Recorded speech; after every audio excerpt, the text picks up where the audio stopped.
¿Quiénes son los que le pasan mensajes? Estamos con Felipe de la Balse. ¿Qué tal? ¿Cómo está? Gracias por venir. Encantado de estar acá. De la Balse. Bueno, actualícenos de en qué lugar está la crisis europea en este momento. ¿Qué pregunta? Porque, digo, hubo una fiesta de los mercados ayer, ¿no? Como que parecía que se estaba solucionando, que está creando algún fondo ahí entre el FMI y el Banco Europeo para salvar a Italia. Sí. ¿Será cierto? Bueno, yo creo que hay que dejar de lado las fiestas y los acontecimientos muy puntuales. Y lo que hay que hacer es mirar la película un poco con perspectiva de película y no de fotografía, ¿no? Y obviamente Europa está pasando por un mal momento y estamos no en el fin de la crisis, sino seguramente en el medio o quién sabe en la primera parte. ¿Por qué le digo esto?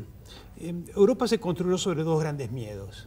El miedo a lo que había sucedido durante la Segunda Guerra Mundial, los muertos, y el miedo a los soviéticos, al comunismo. Esas dos cosas crearon una capacidad de conciliar, de llegar a acuerdos, en países que tenían historias muy diferentes, que se habían hecho la guerra durante 500 años, que hablaban idiomas diferentes. La Torre de Babel es Europa. Usted sabe, cuando la Unión Europea se reúne en Bruselas, hay 17 traductores en idiomas diferentes. Imagínense que nuestro sistema político es complicado y hablamos el mismo idioma. Imagínense en nuestro Congreso o en nuestro Poder Ejecutivo traductores en 17 idiomas. Cuando las cosas se han puesto difíciles y Europa fue construida sobre bases sólidas en algunos sentidos, pero un poco débiles desde el punto de vista del modelo conceptual de la economía. Se construyó una integración económica sin un acuerdo fiscal profundo entre los países y sin un prestamista de última instancia que pudiera responder cuando hay una crisis. Ahora, usted me dirá por qué los economistas dicen esto ahora o no lo dijeron antes. Yo creo que algunos lo dijeron antes, lo que pasa es que nadie quería escuchar las malas noticias. Hubo varios economistas muy conocidos que desde hace 10, 15 años dicen Europa está construida muy bien desde el punto de vista político y cultural, es un ejemplo exitoso de coordinación, de cooperación, pero tiene algunas fragilidades muy grandes en su modelo de desarrollo económico, que son que no tiene banco central, o por lo menos banco central que pueda prestar plata y que no tienen un manejo fiscal conjunto. Esas dos debilidades, fiscal, algo se pidió, lo que pasa es que no se cumplió. Bueno, pero usted sabe que regular las cuentas simplemente por ilustración o por pedidos. Cada uno de nosotros, si tiene hijos, sabe lo que es. Decirle a un chico no gastés, por favor, qué sé yo. Digamos, si tienen una tarjeta de crédito, gastan. Lo mismo pasa con los países, ¿no? Así que yo creo que lo que se hizo fue más bien retórico y no real. Los principales países, Alemania y Francia, ellos mismos rompieron el acuerdo que habían hecho en Maastricht, ¿no es cierto? Entonces, ante esas circunstancias y una crisis mundial donde los inversores institucionales, fundamentalmente, comienzan a percibir los niveles de deuda como siendo muy altos. Comienzan en Grecia. Después siguen con Portugal, con Irlanda, con Islandia. Y ahora llegan a Italia. Ahora, piense usted el nivel de deuda que tiene Italia. 120% de su PBI. Y está pagando, hoy pagó casi el 8%. Y no tiene crecimiento. Bueno, fundamentalmente Italia, si no es capaz de crecer o de reducir el monto de su deuda o de reducir sustancialmente las tasas, es un país que va a la quiebra. Digamos, el Estado no va a poder cumplir con sus obligaciones, sean cuales sean la defensa, la seguridad social, las jubilaciones, etc. Ese mismo fenómeno que se da en Italia se da también en otros países de Europa que también están muy endeudados. Ahora usted me dirá, pero de la Balse, ¿cómo puede ser? Ahora están endeudados y hace 2 años nadie hablaba del tema. Bueno, el tema pasa por lo siguiente. La economía mundial estaba creciendo al 4 o 5% en los últimos 10 años. Y había una máquina de esperanza y de satisfacción, casi una droga, que se llamaba el crédito. Entonces, si usted tiene alto crecimiento y mucho crédito, todo va muy bien. Ahora, el crédito se ha achicado y el crecimiento es inexistente, o prácticamente inexistente.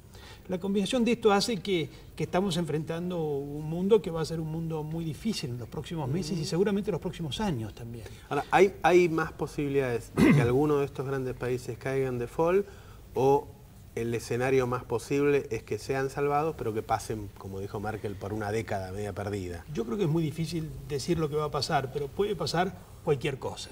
Puede pasar lo que usted dijo de que un país muy grande decida que prefiere reestructurar su deuda, lo que se llama un default, pero amablemente lo podemos llamar reestructurar su deuda. Puede pasar que un país decida que no es competitivo y que tiene que salirse del euro y volver a su moneda nacional. Puede pasar de que haya intentos de salvar a algunos de estos países, pero una cosa es salvar Grecia, otra cosa es salvar Portugal. Para salvar Italia no bastan los europeos. El nivel de deuda de Italia es 2 trillones de euros de deuda. Sí. En otras palabras, más o menos 17 veces la deuda argentina. Es un monto muy, muy grande. Ni los alemanes, ni los europeos, ni el Fondo Monetario pueden salvar Italia, solos, digamos. Sí. Lo que pueden hacer es prestarle plata para que haga sus ajustes y haga los cambios necesarios para salvarse. Pero estamos en una situación que a mí me parece que no es una crisis solamente europea, a mí me parece que la crisis se expande en los próximos 12 meses a Japón también. Japón tiene un nivel de deuda 220% de su PBI. ¿Y cómo sobrevive Japón? La tasa de interés es menos del 1%. Si usted esa tasa de interés la pasa del 1 al 2,5, Japón está quebrado. Como estaba quebrado Argentina en el año 2001. Claro. Digamos, situaciones similares. Si bien en lo fundamental los países son diferentes, hay un problema de números de almacenero. Usted no puede tener tanta deuda acumulada, altas tasas de interés, no crecer y simultáneamente pensar que los mercados, que los inversores, que las compañías de seguro... Ahora, un default de eso genera un efecto pobreza, digo, bancos, inversores, terrible. Bueno, sí, pero desgraciadamente el problema no es la situación actual, el problema es haberse endeudado alegremente. Claro. Y no haber tenido equilibrios fiscales prudentes durante un periodo de 15 a 20 años, porque esto no se construyó en un día, no se llegó al 120% de la deuda en Italia en un día, tardaron 10 años o 15 años, ¿no? Entonces yo diría que la situación es preocupante y yo diría que Argentina tiene que tomar las medidas necesarias para protegerse de esa situación, ¿no es cierto? Para que esa situación que nos va a impactar, porque seguramente los precios de los commodities van a seguir cayendo. Seguramente. Digamos, es altamente probable en un escenario con lo que estamos hablando. Seguramente va a ser difícil arreglar con los acreedores externos, porque va a haber mucha resistencia. Entonces, en ese contexto, que una Argentina sea seria fiscalmente, que se maneje seriamente monetariamente, es importante para todos, para el gobierno y para todo el resto también. Muchas gracias. Gracias a ti, Roberto. Se terminó el Destape. Nos vemos la semana que viene, el martes, a las 22 horas por CN23. Chao.